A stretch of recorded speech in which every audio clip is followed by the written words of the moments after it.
കാലം ചെയ്ത ഫ്രാൻസിസ് മാർപ്പാപ്പയുടെ സംസ്കാര ചടങ്ങുകൾ ശനിയാഴ്ച നടക്കും.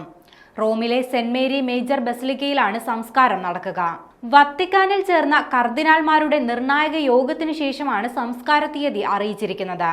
പോപ്പിന്റെ മരണവിവരം ലോകത്തെ അറിയിച്ച കർദിനാൾ കെവിൻ ഫെറലാകും സംസ്കാര ശുശ്രൂഷകൾക്ക് നേതൃത്വം നൽകുക.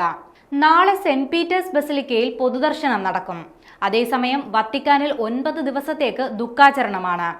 സെന്റ് പീറ്റേഴ്സ് സ്ക്വയറിൽ ഇന്നലെ നടന്ന പ്രത്യേക പ്രാർത്ഥനയിൽ ആയിരങ്ങളാണ് പങ്കെടുത്തത്.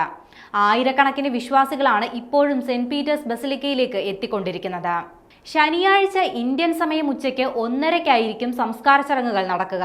കാലം ചെയ്ത ഫ്രാൻസിസ് മാർപ്പാപ്പയുടെ ചിത്രം വത്തിക്കാൻ പുറത്തുവിട്ടിരുന്നു.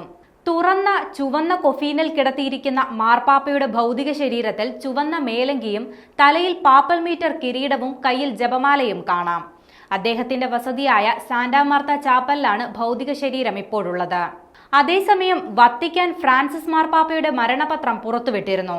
തനിക്ക് അന്ത്യവിശ്രമം ഒരുക്കേണ്ടത് റോമിലെ സെന്റ് മേരി മേജർ ബസിലിക്കയിലായിരിക്കണമെന്ന് ഫ്രാൻസിസ് മാർപ്പാപ്പ മരണപത്രത്തിൽ വ്യക്തമാക്കിയിട്ടുണ്ട്.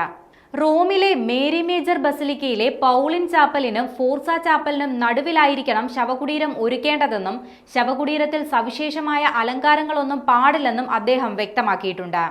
കൂടാതെ തന്റെ പേര് ലാറ്റിൻ ഭാഷയിൽ ഫ്രാൻസിസ് എന്ന് മാത്രം എഴുതിയാൽ മതിയെന്നും ഫ്രാൻസിസ് മാർപ്പാപ്പ മരണപത്രത്തിൽ വ്യക്തമാക്കിയിട്ടുണ്ട്. മുൻ മാർപ്പാപ്പമാരിൽ ഭൂരിപക്ഷം പേരും അന്ത്യവിശ്രമം കൊള്ളുന്നത് വത്തിക്കാനിലെ സെന്റ് പീറ്റേഴ്സ് ബസിലിക്കയിലാണ്.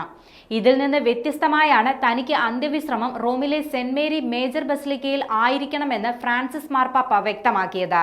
മാർപ്പാപ്പയുടെ കബറടക്ക ശുശ്രൂഷകളിൽ പങ്കെടുക്കാൻ American president Donald Trump, French president Emmanuel Macron, പോപ്പിന്റെ ജന്മനാടായ അർജന്റീനയുടെ പ്രസിഡന്റ് എന്നിവർ ചടങ്ങിനെത്തും.